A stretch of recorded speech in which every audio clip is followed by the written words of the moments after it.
Hello everyone, ఇది చెన్నై అండి.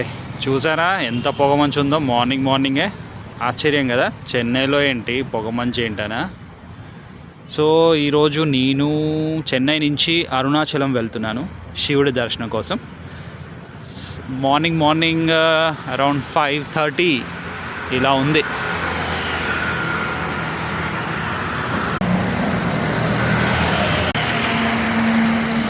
5:30కి ఇలా ఉంది. సో అరుణాచలం వచ్చేసి 200 కిలోమీటర్స్ అంట ఇక్కడ నుంచి. సో ఫస్ట్ నావలూరు నుంచి నేను కోయంబేడు వెళ్ళి ఆ నుంచి అరుణాచలం బస్సు. సో ఈరోజు బస్ ట్రావెల్ అనమాట.